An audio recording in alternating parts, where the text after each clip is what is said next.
Welcome back, everybody. Today we're going to be diving into Getting Things Done, Oh, yeah. a productivity classic by David Allen. A classic. You know, this book has really stood the test of time, and Yeah. we're going to explore why that is. But first, I got to tell you a story. Okay. A few months ago, I was planning a weekend trip. Mm-hmm.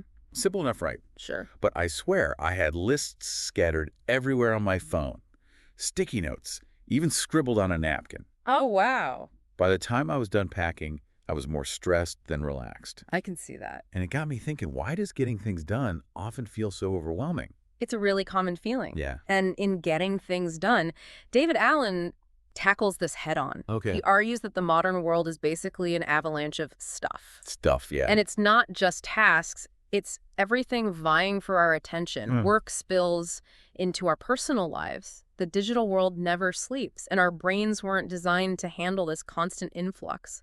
And that's why we get that I'm forgetting something feeling, even when we're supposed to be chilling. Right. Absolutely. It's not necessarily the tasks themselves that stress us out. It's the mental weight of all those open loops, all those things we think we need to remember. Right. And this is where Allen's 5-step system comes in. Okay. It's designed to get everything out of your head and into a system you can trust so you can actually relax and focus. Okay, system sounds good. But honestly, when I think system, I think complicated spreadsheets and color-coded folders. Uh-huh.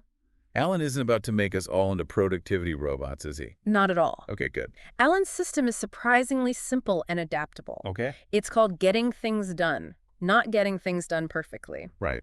He emphasizes that it's about working with your brain, not against it. I like that. And it starts with those 5 key steps. Yeah. Capture, clarify, organize, reflect, and engage. All right, so step 1 is capture. Uh-huh. What does that entail exactly? Capture is all about getting everything out of your head and into a system you trust. Okay. It could be as simple as a notebook or as elaborate as a digital task manager. The key is to find what works for you and use it consistently. Got it. We're talking to-do lists, random ideas, meaning note that nagging feeling that you need to buy milk, Yeah. anything that's taking up space in your mental RAM. So if it pops into your head and you think you might need to do something with it later, write it down. Exactly. Sounds simple enough, but is it really that powerful? It's more powerful than you might think. Really? The act of getting things out of your head and onto paper or into a digital note frees up mental energy. Think of it as outsourcing your memory to a trusted system. I like that, outsourcing your memory. Yeah. So once we've captured everything, what's next? Then comes the clarify step. Okay. This is where you process each item you've captured. Uh-huh. Ask yourself, what is this really? Is it actionable? Okay. If so, what's the very next physical step you need to take to move it forward? This is where those next actions come in, right? Exactly. Something Allen emphasizes throughout the book. Yes. Instead of just writing Mom on your to-do list, you specify the very next physical step, like call Mom to schedule lunch. It might seem like a small change, but it's incredibly powerful. I can see how that would make a difference. Yeah. Instead of a vague, looming task, you have a clear, actionable step. Right. It takes the guesswork out of it, Mm-hmm. but does this really apply to everything? Well, I mean, some tasks are more complex than just making a phone call.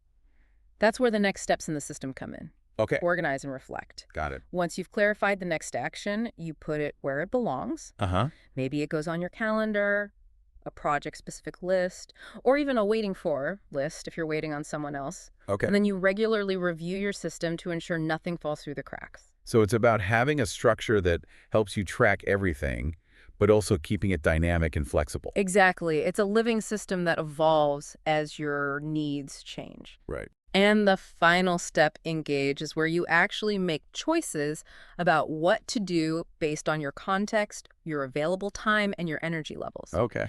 It's about being present and making informed decisions about how you spend your time and energy. So it's not just about blindly following a to-do list. No, There's an element of intuition and adaptability involved. absolutely. Okay. It's about trusting your judgment while having the support of a system that prevents things from slipping through the cracks. That makes sense. Yeah. You know, one thing that keeps popping up in this book is this idea of horizons of focus. Yes. It seems like more than just basic task management. It is. Do you elaborate on what Allen means by that? Allen argues that To truly be productive, we need to connect our daily actions to a bigger picture.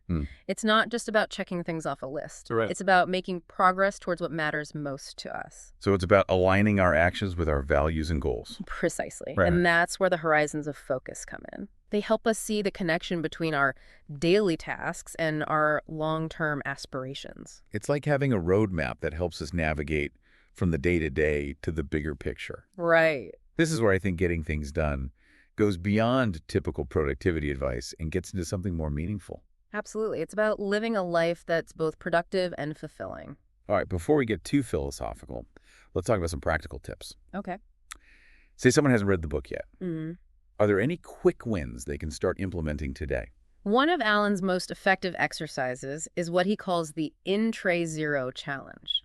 Okay. Yeah. I'm intrigued. Okay. Tell me more about this In-Tray Zero challenge. It's surprisingly simple. You start by spending about 15 minutes gathering everything that's currently vying for your attention. Okay. Papers, emails, random to-dos, even those nagging thoughts that you just can't seem to shake. Basically anything that's pulling on your mental energy. So just dump everything out, kind of like we did with that weekend trip story I told earlier. Exactly. And then you go through each item one by one and decide what it means. Right. Is it actionable? If so, what's the very next step you need to take? Right. And where does it belong in your system? Okay. The goal is to have a clear understanding of everything that's on your plate and a plan for how to address it. You know what? I tried something similar a while back. Yeah, right. And it was amazing how much lighter I felt once I got everything out of my head and onto paper. Right. It's almost like that physical act of writing things down helps to release the mental hold they have on you. That's exactly what Alan is getting at. The goal is to free up your mental RAM so you can focus on the task at hand. Right. And the In-Tray Zero challenge is a great first step towards achieving that. I love it. Yeah. It's actionable, it's relatively quick, and it seems like a great way to experience that mind-like water feeling that Alan talks about. It is. And the beauty of it is that you can apply this concept to any area of your life, whether it's your work, your personal projects, or even just managing your household. Now, you mentioned that Alan is a fan of simple low-tech solutions. Does he have any other favorite tools for staying organized? You bet. And I'll admit, when I first read this, even I was surprised. Okay. He's a huge advocate for, wait for it, file folders. File folders? Yeah. Like the ones you get at the office supply store? Exactly. See. Seriously, they're incredibly versatile. Okay. You can use them for project support materials, reference documents, even those someday maybe ideas you want to revisit later. Okay. I'm willing to hear you out. Why are file folders so great? They're inexpensive, easy to label, and you can create as many categories as you need.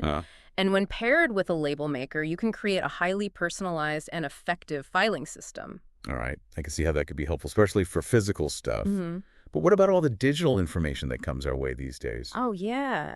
Emails, downloads, online articles, it never ends? It doesn't, does it? Yeah. But Alan suggests applying those same principles. Okay. Capture, clarify, and organize. To our digital world as well. Okay. He recommends treating your email inbox like a physical in-tray. So don't let it become a bottomless pit of unread messages. Exactly. Process your emails regularly, decide what each one means, what action, if any, is required, and then file it accordingly. Okay. You can use digital folders and categories to organize everything just like you would with physical files. This is making a lot of sense. Good. It's about being intentional with what we consume and what we choose to keep. But I'm curious, how do we decide what's worth saving and what we can safely let go of? That's where your judgment comes in. Okay. Ask yourself, is this information actionable? Will I need to refer to it later? Okay. Or is it something I can safely let go of? Good point. It's about being mindful and selective, both with physical and digital information. It seems like this getting things done system is really about bringing that same level of awareness and intentionality to every area of our lives. That's a great way to put it. It's not about becoming a productivity machine. It's about creating a sense of clarity and space so you can focus on what truly matters. All right. This has been incredibly helpful. We've covered a lot of ground, from the core problem of stuff overload to the 5 steps of GTD, and some really practical tips we can start using right away. But before we wrap up part 1, I want to circle back to something you mentioned earlier about those horizons of focus. It feels like a key piece of the puzzle. when it comes to using GTD to live a more meaningful life. It is, and that's where we'll pick up in part 2. Okay. We'll explore those horizons in more detail and see how they can help us connect our daily actions to our bigger goals and values. Awesome. I'm looking forward to that. Me too. Yeah. So, it's funny when people hear the phrase getting things done, they often think about tasks and to-do lists. Right. But Alan's vision goes way beyond that. It's about creating a life where you feel in control, not just of your tasks, but of your time, your energy, and ultimately your choices. That resonates with me, especially after that weekend trip fiasco I told you about. Yeah. I was so focused on the doing that I forgot about the being, actually enjoying the trip. Exactly. And that's where those horizons of focus we touched on earlier come in. Okay. They're like different levels of zoom on your life map. Okay, so walk me through these horizons. Okay. What are we looking at here? The first horizon is runway. Okay. And it's all about the current actions, those next steps we've been talking about. It's the nitty-gritty of getting things done today, this week, maybe next week. So basically all that stuff we captured and clarified. Right. But then we zoom out to the 10,000 feet level. Okay. This is where we look at projects, things that require multiple steps, like planning that trip you mentioned, Right. writing a report, or even organizing your garage. Okay, starting to see the bigger picture here, but it's more than just projects, right? Right. There's also the 20,000 feet level. Okay. This is about areas of responsibility. Think about the different roles you play in your life: parent, partner, employee, volunteer, friend, fitness enthusiast, whatever is important to you. This is where it starts to get really personal, right? Yeah. It's not just about what you're doing, but who you are and what you value. Exactly. At 30,000 feet, we zoom out even further to your 1 to 2 year goals. Okay. What do you want to achieve in the near future? Yeah. It could be career goals, personal projects, relationships, anything. So taking that step back to look at where you want to be down the line. Yes. And finally, at 40,000 feet, we reach the highest level, your purpose and principles. Okay. This is your big why, the guiding star for your life. Right. It might sound a bit grand, Yeah. but it's about understanding what truly motivates you. I'll admit this whole purpose thing can feel a little overwhelming sometimes, Yeah. but I get why Alan includes it. It's about connecting all those daily actions to something bigger, something that gives them meaning. That's the key insight here. By being aware of these different horizons, we can ensure that our daily actions are actually moving us toward the life we want to create. So it's like having a compass that helps you stay on course even when you're in the thick of things. Exactly. It's so easy to get caught up in the day-to-day and lose sight of the bigger picture. Hmm. But by regularly revisiting those higher horizons, you can ensure that your actions are aligned with what truly matters. Thinking back to that trip I was planning, Yeah. it makes so much sense now. I got so bogged down in the details, packing lists, reservations, itineraries, that I lost sight of why I was even going on the trip in the first place. To relax and spend quality time with loved ones. It happens to the best of us. But imagine if you had applied those horizons of focus. Right. You could have started by asking yourself, what kind of experience do I want to create on this trip? What are my priorities? It would have been a game changer. Instead of stressing over every little detail, I could focus on creating an itinerary that truly reflected what I wanted out of the trip. Exactly. And that's the power of Alan's approach. It's not just about getting things done. Right. It's about getting the right things done. Okay, so I'm sold on the importance of these horizons, Good. but how do we actually put them into practice? Well, It seems like a lot to keep track of. the key is to review them regularly. Okay. Alan suggests a weekly review where you look at each horizon and make sure your actions are aligned. A weekly review. Sounds intense. It might sound daunting, but it doesn't have to be a huge time commitment. Okay. Even just 30 minutes a week can make a world of difference. Okay. And you can tailor it to your own needs and preferences. All right, so it's about finding a rhythm that works for you. What kinds of things do you actually do during this weekly review? First, you gather all your stuff, just like we talked about in the capture step. Then you work through each horizon, starting with runway. Okay. Are there any loose ends you need to tie up? Any next actions you need to clarify? So it's like checking in with your current tasks and making sure everything is on track. Yes. Then you move up to 10,000 feet and review your projects. Really? What's the status of each project? Do you need to break any down into smaller steps? And then it's on to 20,000 feet, Yeah. and those areas of responsibility, Right. what does that look like in a weekly review? This is where you ask yourself, am I neglecting any important roles in my life? Are there any areas where I need to dedicate more time and energy? It's a chance to step back and look at the bigger picture of your life. I'm starting to see how powerful this could be. Yeah, It's not just about managing tasks, it's about managing your life. that's exactly what it's about. And from there, you can move on to 30,000 feet and review your goals. Okay. Are you making progress towards what you want to achieve? Do you need to adjust your course? And finally, at 40,000 feet, you can reconnect with your purpose and principles. This is a good time for reflection to make sure your actions are aligned with your values. Wow. That's a pretty comprehensive review. It is. It covers everything from the smallest tasks to your biggest dreams. It does, and it's important to remember that it's a process, not a destination. Right. There will be weeks when you're more on top of things than others. Yeah. The key is to be consistent and to keep coming back to these horizons. So it's not about being perfect. No. It's about making progress and about having a system that helps you stay on track. Exactly. It's Okay. about having a framework for creating a life that feels both productive and meaningful. This is so insightful. Yeah.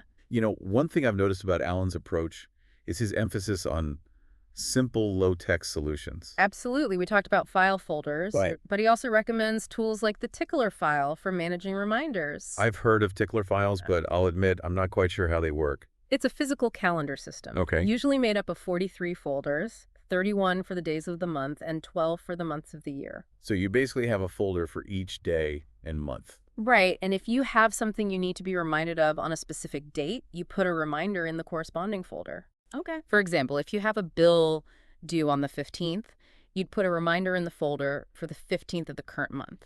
And then each day you just check that day's folder. Exactly. It's a simple but effective way to make sure nothing slips your mind. It's a great alternative to relying solely on digital reminders. I can see how that could be helpful, especially for things that have a specific due date. It takes the guesswork out of it. Right. And it's also a good way to manage tasks that you need to do at a specific time, but not necessarily on a specific day. For example, if you need to call a client back sometime next week, you could put a reminder in the folder for the following Monday. Okay, I'm starting to get the hang of this. But what about managing tasks that don't have a specific due date? Those would go on your project lists or context lists, depending on how you've organized your system. Okay. And you review those lists regularly during your weekly review. So it's about having a place for everything and making sure you're checking in with those places regularly. That's the key. This is making a lot of sense. We've talked about horizons of focus, weekly reviews, and some low-tech tools like file folders and tickler files. Right. But before we wrap up, I'm curious, what about those of us who are glued to our devices? How do we adapt this system to the digital world? That's a great question, and one that Alan addresses in his more recent editions. Because let's face it, a lot of our stuff these days is digital. It is. Emails, online articles, social media notifications, it's a constant stream of information. It is. And while Alan advocates for simple, low-tech solutions whenever possible, Right. he recognizes the need for digital tools in today's world. So how do we apply these getting things done principles to our digital lives? The same principles of capture, clarify, organize, reflect, and engage apply. Okay. Just in a digital context, you still need to gather all your digital stuff, process it, and decide what action needs to be taken. But how do we manage that constant influx of information? I Yeah. feel like I'm drowning in emails and notifications sometimes. It's a common feeling. One key strategy is to be more intentional about what we allow into our digital space. So it's about setting boundaries. Exactly. Think about your email inbox. Do you really need to subscribe to every newsletter that comes your way? Probably not. Yeah, I'm well- definitely guilty of that. But it's so easy to just click subscribe without thinking. I know, but those subscriptions can quickly lead to an overwhelming inbox. Right. So one practical step you can take is to unsubscribe from anything that's not adding value to your life. Okay, that's a simple but effective change. What about all those social media notifications? I feel like I'm constantly checking my phone. Again, it's about being intentional. Turn off notifications for apps that aren't essential. Schedule specific times to check social media instead of letting it interrupt your day. It's about being in control of our technology instead of letting it control us. Precisely. And when it comes to organizing all our digital stuff, Right. Alan recommends using folders and categories just like we talked about with physical files. So creating a system that works for you, whether it's on your computer, your phone, or in the cloud. Yes. The key is to find a system that feels natural and that you can stick with. And remember, it's an ongoing process. As technology evolves, our systems will need to adapt. That makes sense. And just like with the physical stuff, it's about regularly reviewing and refining our digital systems. Exactly. During your weekly review, take some time to look at your digital stuff. Are your folders and categories still working for you? Do you need to archive anything? This is all really helpful. Yeah. I feel like I'm starting to see how this getting things done system can truly apply to every aspect of our lives, both physical and digital. That's the beauty of it. It's a holistic approach to creating a life that feels calm, focused, and fulfilling. And ultimately, that's what we all want, right? To feel like we're in control of our lives and our time. Absolutely. And getting things done provides a roadmap for making that happen. This has been such an eye-opening conversation. I feel like I've gained a whole new understanding of what it means to be truly productive. But before we move on to the final part of our deep dive, I'm curious, what's one key takeaway you'd encourage our listener to focus on? I'd say the most important thing is to start capturing those open loops. Get everything out of your head and into a trusted system, whether it's a notebook, a digital task manager, or even a simple voice memo on your phone. The act of externalizing those thoughts will free up your mental energy and allow you to approach your work and your life with more clarity and focus. That's great advice. And remember, it's a journey, not a destination. There's no need to strive for perfection. Just start taking those next actions and see where they lead you. Well said. All right, in the final part of our deep dive, we'll explore some of the deeper implications of getting things done and how it can help us live more meaningful and fulfilling lives. Stay tuned. You know, it's amazing how much ground we've covered in this deep dive into getting things done. We've explored the 5 steps, those horizons of focus, even some practical tips for taming our digital lives. It's a lot. But I feel like we've only scratched the surface of what this system can really do. Yeah, you're right. Getting things done isn't just about productivity in the traditional sense. Right. It's about creating a life where you feel present, focused, and in control not just of your tasks, but of your time and energy. And that sense of control, that feeling of having a handle on things, it's almost like a superpower in today's world, wouldn't you say? Absolutely. When you're not constantly battling that feeling of overwhelm, when you trust your system to remind you of what needs to be done, Right. it frees up so much mental space for creativity, for deeper thinking, for simply enjoying life. It's like that mind like water analogy that Ellen uses. When your mind is clear and uncluttered, you can respond to whatever comes its way with more grace and ease. But it's more than just a mental state, right? Right. This system can actually impact our actions and choices in the real world. It absolutely can, and that's where it gets really interesting. When you're not constantly reacting to the latest email or fire drill, you have the space to be more intentional about how you spend your time and energy. You can choose to focus on the things that truly matter, the things that align with your values and your goals. So it's not just about being efficient. It's about being effective. It's about making sure that the things you're doing are actually moving you closer to the life you want to create. That's the key distinction, and that's where those horizons of focus we talked about earlier become so crucial. Right. They help us connect those daily actions to a bigger purpose, a deeper sense of meaning. You know, thinking back to that weekend trip I was planning, Yeah. it makes me realize how much energy I wasted on things that didn't really matter. Hmm. I was so worried about having the perfect itinerary that I forgot to focus on what I really wanted out of the trip, Right. to relax, reconnect with loved ones, and create some lasting memories. It's a trap we all fall into. Sometimes we get so caught up in the doing that we forget about the being. Yeah. But by regularly revisiting those higher horizons, our values, our goals, our purpose, We can ensure that our actions are aligned with what truly matters. it's like having a compass that guides us back to our true north, even when we get lost in the day-to-day whirlwind. Exactly. It's about creating a life that feels both productive and fulfilling a life, where you're not just checking things off a list, but making a real difference in the world, starting with your own world. That's a powerful image. It's about realizing that our actions, even the seemingly small ones, can have a ripple effect. And that by being more intentional about how we spend our time and energy, we can create a more positive impact on ourselves and the people around us. That's what I find so inspiring about getting things done. It's not just a productivity system, it's a framework for living a more meaningful and intentional life. This has been such an insightful deep dive. It's really shifted my perspective on what it means to be truly productive. I'm so glad to hear that it's been a pleasure exploring these ideas with you. And for our listener who's been on this journey with us, what's one final thought you'd like to leave them with? I'd encourage them to remember that this is a process, not an overnight transformation. Right. Don't get discouraged if you don't achieve mind like water immediately. Hmm. Just start by taking those small steps, capturing those open loops, and building a system that works for you. And most importantly, be patient with yourself. The rewards of this journey are well worth the effort. That's such great advice. And remember, if you truly trusted your system to handle everything, what would you feel free to take on? What dreams would you dare to pursue? That's a wonderful question to ponder. Thank you for joining us on this deep dive into getting things done. We hope you've gained some valuable insights and are feeling inspired to create a more productive and fulfilling life. Until next time, keep diving deep.